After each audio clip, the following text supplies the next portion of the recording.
So we've got a question here from Chelsea. How can you encourage a culture of learning in staff at an organization so that staff are excited to learn and don't feel like it is another workshop or a video they have to view? Rory, I feel like you're probably the best suited one to answer that question. Yeah, creating a culture of learning isn't easy. Your biggest competitor as somebody in learning development is time and the time of the employees that you have to train. Again, they have a very tough decision to make. I'm either going to spend 5 minutes training or I'm going to spend 5 minutes doing real work.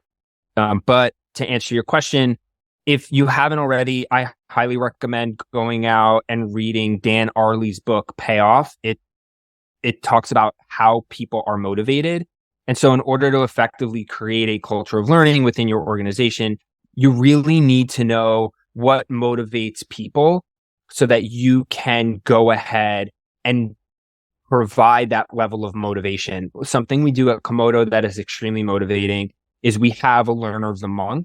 Every month, we create a really nice kind of one pager. We highlight an individual. This person went to the most training last quarter, last month. Like I said, we do it monthly, but it doesn't stop there. What we do is we have 4, maybe 5 and questions that they must answer.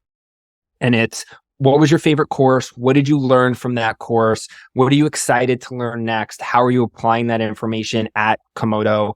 And how do you find time to learn? So providing recognition for people who are succeeding, who are going above and beyond, and then sharing their secrets, quote unquote, with the organization, you get much higher engagement, especially if you guys have a work from home and all hands. Getting your leadership team to give recognition to that individual will drive culture of learning through the roof. I would also quickly add, my approach would just be show, don't tell.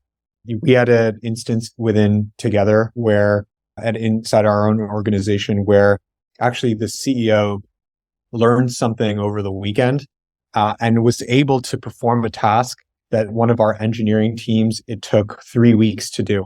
But they learned some new tools, and the CEO doesn't even, get their hands in engineering ever.